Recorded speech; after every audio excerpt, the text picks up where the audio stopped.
साथियों नमस्कार। ममता बनर्जी ने साफ कर दिया है कि आने वाले बंगाल चुनाव बड़े ही इंटरेस्टिंग होने वाले हैं। ईडी की क्या रेड हुई, ममता बनर्जी एक बार फिर सड़कों पर उतर गई हैं। छोटे छोटे बच्चे आकर उन्हें गुलाब दे रहे हैं और जितनी भीड़ देखने को मिल रही है वो भीड़ शायद ही पहले देखने को मिली हो। और यह ममता बनर्जी के लिए कोई नई बात नहीं है। ममता बनर्जी इससे पहले भी इतनी बड़ी बड़ी रैलियां इकट्ठा कर चुकी है, इतने बड़े जनसैलाब को सड़कों पे उतार चुकी है। और जिस दिन भारतीय जनता पार्टी बंगाल में, कोलकाता में या फिर बंगाल के किसी भी शहर में इतनी बड़ी भीड़ इकट्ठे करने लायक हो जाएगी, तब जाके ममता बनर्जी को चैलेंज करने लायक स्थिति में पहुंचेंगी। फिलहाल के लिए मामला थोड़ा गड़बड़ नजर आता है। क्या है पूरी कहानी, इस वीडियो में बात करेंगे। नमस्कार, मेरा नाम धारण है, आप नेशनल दस्तक देख रहे हैं। बीते गुरुवार को कोलकाता में ईडी की एक रेड होती है आईपैक के ऑफिस पर और आईपैक के डायरेक्टर प्रतीक जैन के घर पे। यह वही संस्थान है जो कि फिलहाल के लिए ममता बनर्जी का और टीएमसी का चुनाव हैंडल कर रहे हैं, चुनावी मैनेजमेंट कर रहे हैं मुख्यमंत्री वाले बंगाल चुनावों के लिए। लगभग 3 महीने से भी कम समय बचा है बंगाल चुनाव में। मार्च में चुनावों की घोषणा हो जाएगी और लगभग अप्रैल एंड में या तो बंगाल में एक नई सरकार होगी या फिर ममता बनर्जी दोबारा मुख्यमंत्री पद की शपथ ले रही होंगी। सबसे बड़ी चैलेंजर ममता बनर्जी ही इस वक्त दिखाई दे रही हैं। और जैसे ही ये ईडी की खबर, ईडी की रेड की खबर सुनाई देती है, ममता बनर्जी एकदम एक्शन मोड में आ जाती है और तुरंत प्रतीक जैन के घर पहुंच जाती है। प्रतीक जैन के घर में तमतमाती हुई घुसती है और कुछ ही देर में बाहर लौट आती है। साथ में होता है एक मोबाइल फोन और एक हरे रंग की फाइल। बाहर आती है, माइक पकड़ती है और मीडिया के सामने साफ साफ शब्दों में कहती है कि ईडी के जरिए अमित शाह मेरी पार्टी के कैंडिडेट्स की लिस्ट और मेरी पार्टी की स्ट्रैटेजी चुराना चाहते हैं। पीटीआई ने खबर लिखी है। क्या खबर लिखी है, यह देखिएगा। Kolkata, West Bengal, CM Mamata Banerjee led a protest rally against ED raid on IPAC. The ED on Thursday conducted search at the office of political consultancy firm IPAC and the residence of its director Prateek Jain in Kolkata. An action ignited high drama with Bengal CM Mamata Banerjee unexpectedly storming into the site during raids, alleging that the central agencies are trying to seize TMC's sensitive data ahead of high-stake state polls.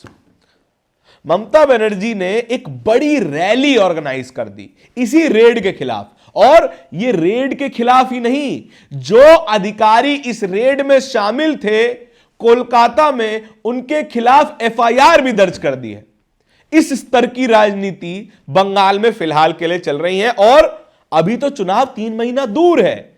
जब चुनाव आएगा तब क्या बवाल मचेगा, यह देखने वाली बड़ी बात होगी। और जो दृश्य देखने को मिले हैं, जो कि अभी आप अपनी स्क्रीन पर देख ही रहे होंगे, इतनी बड़ी रैली ममता बनर्जी, कोई गाड़ी नहीं, कोई लाव लश्कर नहीं, कोई ताम तोबड़ा नहीं, सिर्फ और सिर्फ जनसैलाब और एक नेता। उसमें पैदल चलती ममता बनर्जी अपनी खादी साड़ी में दिखाई दे रही है और छोटे छोटे बच्चे आकर उन्हें फूल भी दे रहे हैं। बड़ा होलसम सा दृश्य था। लेकिन लोग क्या लिख रहे हैं, जो राजनीति के बारे में पढ़ते रहते हैं, बोलते रहते हैं। आवेश तिवारी ANI का एक वीडियो शेयर करते हुए लिख रहे हैं, ये वीडियो ऑब्वियसली हम आपको नहीं दिखा सकते हैं। यह आईपैक पर छापे के बाद ममता बनर्जी का सड़क मार्च है, जिसमें इतनी भीड़ उमड़ी है जितनी भीड़ जिस दिन अमित शाह बंगाल में इकट्ठा कर लेंगे उस दिन ममता बनर्जी को टक्कर देने योग्य हो जाएंगे। अभी मामला गैर बराबरी का है। ममता दीदी से यह लोग जीत नहीं पाएंगे। खैर, इसमें एक और एंगल है कि एक सवर्ण नेता के बारे में ऐसी बातें कही जाती रहती हैं। सवर्ण नेता के पीछे भीड़ इकट्ठा हो जाए तो जननायक बन जाएंगे। सवर्ण नेता के पीछे बड़ी रैली कोई ऑर्गेनाइज कर दे तो फिर वो एक महान लीडर बन के सामने आ जाएंगे और उन्हें हराने वाला पैदा नहीं होगा। ऐसी बातें लोग करते रहते हैं, कोई बड़ी बात नहीं है। लेकिन यह बात में मजबूती है कि ममता बनर्जी से बड़ा नेता फिलहाल के लिए बंगाल में कोई भी नहीं है। हालांकि बड़ी बड़ी रैलियां तो मायावती ने भी की हैं, बड़ी बड़ी रैलियां तो चंद्रशेखर ने भी की हैं, बड़ी बड़ी रैलियां तो मान्यवर कांशीराम ने भी की थी। उन्हें सवर्ण पत्रकारों ने और सवर्ण नेताओं ने कभी जननायक बुलाया नहीं। ममता बनर्जी ने एक रैली ऑर्गेनाइज की तो फिर तमाम लोग ये लिख रहे हैं कि ममता बनर्जी को हराने वाला अभी पैदा नहीं हुआ। खैर, ये तमाम बातें दूरंदेशी हैं, ये तमाम बातें ऐसी हैं जैसे अंधेरे में तीर चलाना। हारने को कोई भी हार सकता है। बड़े बड़े नेता इस देश में रहे जो कि अविजय दिखाई दे रहे थे, जिन्हें ऐसा किला उन्होंने बना लिया था जिसे कोई भेद नहीं सकता, अभेद्य किला था, वैसे किले भी भेदे गए। वोट की ताकत, बंदूक की ताकत और बाहुबल की ताकत से बहुत बड़ी होती है। नरेंद्र नाथ मिश्रा क्या लिख रहे हैं? ममता बनर्जी का राजनीतिक रिफ्लेक्स बहुत तेज है, वह हर मौके को अपने लिए उपयोगी बना ही लेती हैं, बाकी विपक्षी दल उनसे कहीं पीछे हैं। यह बात सही है। ममता बनर्जी का राजनीतिक रिफ्लेक्स, जो कि साइंस की भाषा में रिफ्लेक्स एक्शन कहते हैं, कि किसी भी क्रिया की तुरंत प्रतिक्रिया क्या हो सकती है। यानी कि किसी ने आपको चांटा मारा तो सामान्य प्रतिक्रिया होती है कि आप उसे वापस चांटा लगाएंगे, लेकिन राजनीति में ऐसा होता नहीं है। राजनीति में आपको अपने तरफ की गोलबंदी करना आना चाहिए, जो कि ममता बनर्जी खूब कर लेती हैं अपने लिए। हां, बाकी विपक्षी पार्टियां ऐसा करने में थोड़ी कमजोर तो पड़ जाती हैं, खासकर कांग्रेस पार्टी इसमें शामिल है। और न केवल ममता बनर्जी, अभिषेक बनर्जी ने भी इस रैली में सहयोग किया। और जिस तरीके के दृश्य समझ में आ रहे हैं, वो प्रतीक पटेल अभिषेक बनर्जी का एक वीडियो शेयर करते हुए क्या लिख रहे हैं? प्रतीक बनर्जी का रोड शो में जन सैलाब उमड़ा, भाजपा वाले तुम ईडी सीबीआई भेजते रहो पश्चिम बंगाल, फिर भी ममता बनर्जी ही सरकार बनाने वाली है।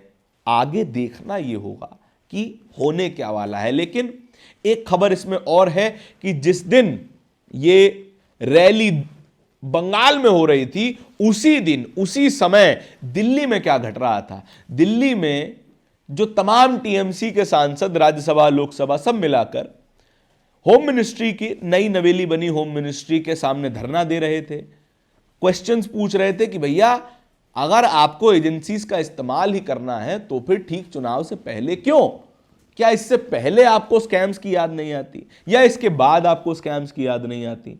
क्यों चुनाव से पहले ही इस तरीके के माहौल को बनाने की कोशिश करते हैं आप? और एक शांतिपूर्ण प्रदर्शन को दिल्ली पुलिस और सुरक्षा बलों द्वारा खत्म किया जाता है और तमाम सांसदों को बड़े ही बेढंगे तरीके से घसीटते हुए, उठाते हुए डिटेन कर लिया जाता है, बसों में भर लिया जाता है और वहां से हटा दिया जाता है। तमाम तरीके के रिएक्शंस आपके सामने हैं। तमल साहा पत्रकार हैं, ममता बनर्जी का एक भाषण का हिस्सा जो इस रैली के बाद उन्होंने भाषण दिया वो शेयर करते हुए क्या लिख रहे हैं, जिसमें ममता बनर्जी बता रही हैं कि भैया मुझे मजबूर मत कीजिए पेन ड्राइव खोलने पे। कौन सी पेन ड्राइव? ये कोई नहीं जानता है। अब इसमें ममता बनर्जी जो इल्जाम लगा रही है वो तमल साहा लिख रहे हैं, don't irritate me, I will release all the evidences stored in a pen drive. Mamta Banerjee wants HM Amit Shah. मुझे परेशान मत करो, मैं तमाम वो सबूत रिलीज कर दूंगी जो एक पेन ड्राइव में छुपा कर रखे हुए हैं। Mamata Banerjee alleges that coal smuggling money had changed hands and had reached Amit Shah via Shubhendu Adhikari and she has proofs. कोयला तस्करी का पैसा अमित शाह तक पहुंचा है शुभेंदु अधिकारी से होते हुए।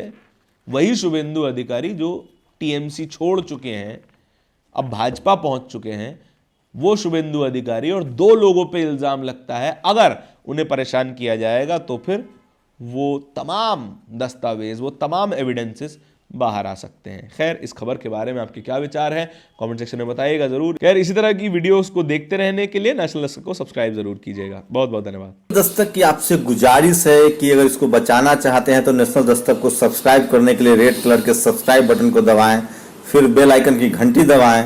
नेशनल दस्तक को बचाने के लिए बहुत जरूरी है कि हर खबर को शेयर करें, लाइक करें, कमेंट जरूर करें।